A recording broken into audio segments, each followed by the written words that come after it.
പ്രതിപക്ഷ നേതാവ് പിണറായി വിജയന്റെ വസതിയിൽ റെയ്ഡ് കഴിഞ്ഞ് മടങ്ങിയ ഉദ്യോഗസ്ഥരെ ആക്രമിച്ച സംഭവത്തിൽ അസാധാരണ നീക്കമായി ഇഡി. 9ാം പ്രതി ഹരീഷ് കുമാറിന് ജാമ്യം റദ്ദാക്കാൻ ഇഡി ഹൈക്കോടതിയെ സമീപിച്ചു. ജാമ്യം നൽകുന്നതിനെ എതിർക്കാതിരുന്ന പബ്ലിക് പ്രോസിക്യൂട്ടർ ടി ഗീനാകുമാരിയുടെ നിലപാട് സംശയാസ്പദമെന്നാണ് ഇഡിയുടെ സംശയം. പബ്ലിക് പ്രോസിക്യൂട്ടറുടെ നിലപാടിൽ കടുത്ത അതൃപ്തിയിലാണ് പോലീസും. അതേസമയം കേസിൽ ഗൂഢാലോചനയ്ക്ക് തെളിവില്ലെന്ന നിഗമനത്തിലാണ് പോലീസ്. വിപിൻ സി വിജയൻ വിവരങ്ങൾ വച്ചിരുന്നു. വിപിൻ, 9ാം പ്രതിക്ക് ജാമ്യം കിട്ടിയത് വലിയ തിരിച്ചടി അവിടെ ഉണ്ടായിരുന്നു. അപ്പോൾ അതിനെ ഇഡിയും പോലീസും കാണുന്നത് എങ്ങനെയാണ്? ഗീനാകുമാരിയുടെ നിലപാടിനെ ഇഡിയും പോലീസും കാണുന്നത് എങ്ങനെയാണ് വിപിൻ? അഷ്മി, ഈ 9ാം പ്രതിയായിട്ടുള്ള ഹരീഷ് കുമാറിന് ജാമ്യം ലഭിച്ചത് പൊതു താല്പര്യത്തിന് തന്നെ എതിരാണ് എന്നുള്ളത് ചൂണ്ടിക്കാണിച്ചുകൊണ്ടാണ് ഇപ്പോൾ ഹൈക്കോടതിയിലേക്ക് എൻഫോഴ്സ്മെന്റ് ഡയറക്ടറേറ്റ് പോയിരിക്കുന്നത്. അങ്ങനെ ഒരു ഹർജി നൽകുകയും ചെയ്തിരിക്കുന്നത്.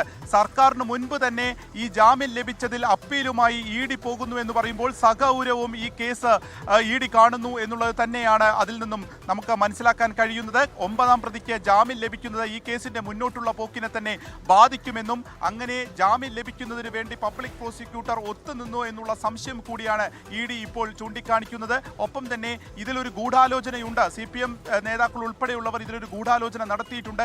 ആ ഗൂഢാലോചന പുറത്തു വരണമെന്നുണ്ടെങ്കിൽ ഇപ്പോഴത്തെ ജാമ്യം റദ്ദാക്കണം എന്നുള്ളത് കൂടിയാണ് ആവശ്യമായി ഉയരുന്നത്. ഇതിലൊരു ഒത്തുകളി സംശയം കൂടി ഇഡി മുന്നോട്ട് വയ്ക്കുന്നു. അതിന്റെ ഭാഗമായിട്ടാണ് ഉടനടി ഒരു അസാധാരണമായിട്ട് തന്നെ എൻഫോഴ്സ്മെന്റ് ഡയറക്ടറേറ്റ് ഈ ജാമ്യം റദ്ദാക്കണമെന്നാവശ്യപ്പെട്ട് ഹൈക്കോടതിയെ സമീപിക്കുകയും ചെയ്തിരിക്കുന്നത്. മറ്റൊന്നുള്ളത്, ഇപ്പോൾ തിരുവനന്തപുരം പ്രിൻസിപ്പൽ സെഷൻസ് കോടതിയിലാണ് ഈ കേസ് മുന്നോട്ട് പോയിക്കൊണ്ടിരിക്കുന്നത്. അതിൽ കക്ഷി ചേരാൻ കൂടി ഇഡി തയ്യാറെടുത്തിരിക്കുന്നു എന്നുള്ളതാണ്. ഇനിയുള്ള ആളുകളുടെ ജാമ്യം കൂടി ആ കോടതിയുടെ മുൻപാകെ വരികയാണ്. അപ്പോൾ അതിൽ തങ്ങളുടെ ഭാഗം പറയുന്നതിന് വേണ്ടി ഇഡി കൂടി കക്ഷി ചേരുമെന്നുള്ളത് നമുക്ക് മനസ്സിലാക്കാൻ സാധിക്കുകയുമാണ്.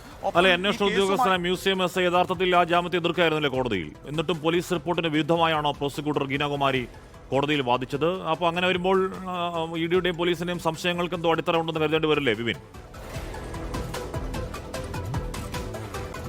തീർച്ചയായിട്ടും. കാരണം പോലീസ് പറയുന്നത് അവർ ഈ മാസം 18ാം തീയതി തന്നെ ഇതിന്റെ റിപ്പോർട്ട് കൈമാറി കഴിഞ്ഞു എന്നുള്ളതാണ്. അതായത് ഒരു കാരണവശാലും 9ാം പ്രതിക്ക് ജാമ്യം നൽകരുത്, ഹരീഷ് കുമാറിന് ജാമ്യം നൽകരുത് എന്നും ഈ കേസിലെ ഒരു പ്രധാന പ്രതിയെന്നും കാണിച്ച് 13 കാര്യങ്ങൾ ചൂണ്ടിക്കാണിച്ചുകൊണ്ട് പബ്ലിക് പ്രോസിക്യൂട്ടർ ഗീനാകുമാരിക്ക് റിപ്പോർട്ട് നൽകി, അല്ലെങ്കിൽ കോടതിയിൽ റിപ്പോർട്ട് നൽകി എന്ന് പറയുമ്പോൾ ഒരു തരത്തിലുള്ള കൂടിയാലോചനയും നടന്നിട്ടുണ്ടായിരുന്നില്ല. അതുകൊണ്ടാണ് താൻ കസ്റ്റഡി അപേക്ഷയിൽ പോലും പ്രതിയെ വേണ്ട എന്നുള്ളത് പറഞ്ഞു എന്നുള്ളതൊക്കെയായിരുന്നു ഗീനാകുമാരിയുടെ ഒരു വാദമായി പിന്നീട് പുറത്തു വരികയും ചെയ്തിട്ടുള്ളത്. അപ്പോൾ കൃത്യമായിട്ടുള്ള ഒരു അട്ടിമറി സാധ്യതയുണ്ട് എന്നുള്ളത് ഇഡി പറയുമ്പോൾ എങ്ങനെയാണ് കസ്റ്റഡി അപേക്ഷ പോലും വേണ്ട എന്നുള്ളത് ഒരു പബ്ലിക് പ്രോസിക്യൂട്ടർ കോടതിയിൽ പറയുന്നത്? അതായത് പോലീസിന്റെ റിപ്പോർട്ടിന് ഘടകവിരുദ്ധമായി എങ്ങനെ പ്രവർത്തിച്ചു എന്നുള്ളതിന് ഇപ്പോഴും മറുപടിയില്ല.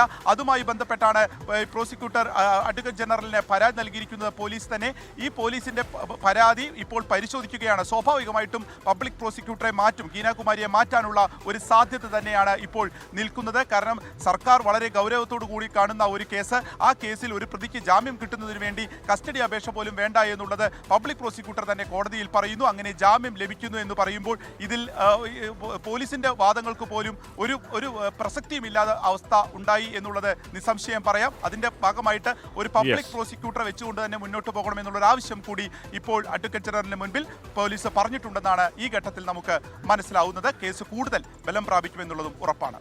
9ാം പ്രതി ജാമ്യം കിട്ടിപ്പോയതിന് ഇഡി അതീവ ഗൗരവത്തിൽ തന്നെ കാണുന്നുണ്ട്. പോലീസ് അടക്കം ആ പ്രതിക്ക് ജാമ്യം നൽകരുത് എന്ന് വാദിച്ചെങ്കിൽ പ്രോസിക്യൂട്ടർ പക്ഷേ അതിന് വിരുദ്ധമായി ജാമ്യം കൊടുക്കാം, അല്ലെങ്കിൽ കസ്റ്റഡിയിൽ വേണ്ട എന്ന മട്ടിൽ വാദിച്ചത് അതെന്തോ സംശയാസ്പദമാണെന്ന് ഇഡി വാദിക്കുന്നുണ്ട്. പോലീസും ഏതാണ്ട് അത് തന്നെ പറയുന്നുണ്ട്. എന്തായാലും ആ കേസ് കുറച്ചുകൂടി ഗൗരവത്തിൽ മുന്നോട്ടേക്ക് പോകുന്നു.